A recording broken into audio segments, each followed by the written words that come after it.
పెరుగుట విరుగుట కొరకే అన్నట్లు పుత్తడి పరుగులకు వరుసగా బ్రేకులు పడుతున్నాయి. 2 లక్షలకు చేరువ కావడంతో కొనుగోలు చేసేందుకు జనం ఎగబడ్డారు. అంతలోనే ధరలు భారీగా పతనమయ్యాయి. ఈ ధరలు మరింత పడిపోతాయా లేదంటే మళ్లీ పెరుగుతాయా? అటు వెండి ధరలు కూడా బంగారం దారిలోనే నడుస్తున్నాయి.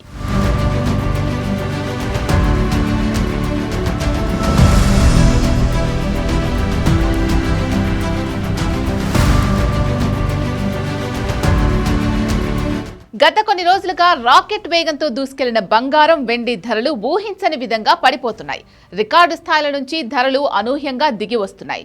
3 రోజుల క్రితం 10 గ్రాముల బంగారం 1,80,501 రూపాయలతో నూతన గరిష్టాన్ని నమోదు చేసింది. అంతర్జాతీయ మార్కెట్లో బంగారం ఫ్యూచర్స్ తొలిసారి ఔన్సుకు $5,600 మార్కును అధిగమించాయి. అయితే ఉన్నట్టుండి ధరలు పడిపోతున్నాయి. శుక్రవారం భారీగా పతనమైన ఈ లోహాల ధరలు ఇవాళ మరింత దిగువకు చేరాయి. అంతర్జాతీయ స్పాట్ గోల్డ్ మార్కెట్లో బంగారం ఔన్స్ మరో 6% క్షీణించి $4,538కు చేరగా వెండి ఔన్స్ $74 వద్ద ట్రేడ్ అవుతోంది. దీన్ని అనుసరించి దేశీయంగానూ వీటి ధరలు తగ్గుముఖం పట్టాయి. హైదరాబాద్ లో 10 గ్రాముల స్వచ్ఛమైన పసిడి ధర 1.48 లక్షల వద్ద కొనసాగుతోంది. అటు వెండి 2.5 లక్షలు పలుకుతోంది. ఇటీవల బంగారం 1.5 లక్షలకు, వెండి దాదాపు 4 లక్షలకు చేరింది. గరిష్ట ధరలతో పోలిస్తే చాలా వరకు వీటి ధరలు దిగొచ్చాయి.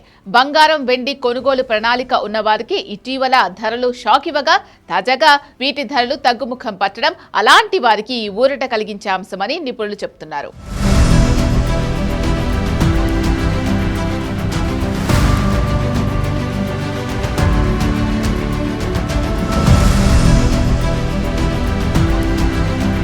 కమోడిటీల ట్రేడింగ్ జరిగే మల్టీ కమోడిటీ ఎక్స్చేంజ్ లో 10 గ్రాముల బంగారం ఏప్రిల్ కాంట్రాక్ట్ ధర 1,39,000గా ఉంది. దాదాపు 6% మేర పతనమైంది. కిలో వెండి మార్చి కాంట్రాక్ట్ ధర ఏకంగా 14.55% క్షీణించింది. వరుసగా బంగారం వెండి ధరలు పడిపోవడానికి కారణాలు ఎన్నో ఉన్నాయి. రాకెట్ వేగంతో దూసుకెళ్లిన ఈ 2 లోహాల్లో మదుపర్లు లాభాల స్వీకరణకు దిగడం ఒక కారణం. దీంతో అంతర్జాతీయ స్పాట్ గోల్డ్ మార్కెట్లో ఎప్పుడూ లేని విధంగా బంగారం ఔన్స్ $5,600, వెండి $122కు చేరింది. అమెరికా ఫెడరల్ రిజర్వ్ చీఫ్ గా జెరోమ్ పావెల్ స్థానంలో కెవిన్ వార్ష్ పేరును ట్రంప్ ప్రతిపాదించడంపై మదుపర్లు ప్రతికూలంగా స్పందించడంతో ధరలు పడిపోయాయి. ఇతర కరెన్సీలతో పోలిస్తే డాలర్ బలోపేతం కావడంతో వీటి ధరలు దిగి వస్తున్నాయి. మరోవైపు ఇరాన్తో డీల్ ఉంటుందంటూ అమెరికా అధ్యక్షుడు డొనాల్డ్ ట్రంప్ సంకేతాలు ఇవ్వడంతో భౌగోళిక అనిశ్చితులు తగ్గుముఖం పట్టొచ్చు అన్న అంచనాలు తోడయ్యాయి.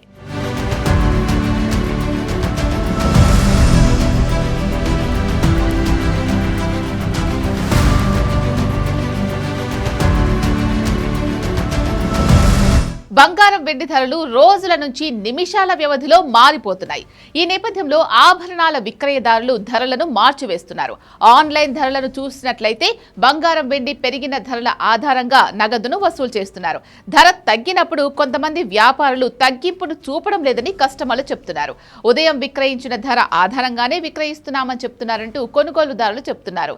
999 ప్యూరిటీ బంగారం ధర 92% వెచ్చిస్తే వచ్చేదే 22 క్యారెట్ల బంగారం ధర. విక్రయదారులు చూపించే 24 క్యారెట్ల బంగారం ధరలో జీఎస్టీ కలిపితే మళ్లీ ఆభరణాన్ని విక్రయించేటప్పుడు బంగారంపై జీఎస్టీని చూపించరాదు. ఆన్లైన్ ధర కన్నా తక్కువ ధరకు బంగారం ఇస్తే జీఎస్టీ కలపకుండా ధర చూపితే కొనుగోలు చేసినప్పుడు బిల్లు వేసేటప్పుడు 3% కలుపుతారు.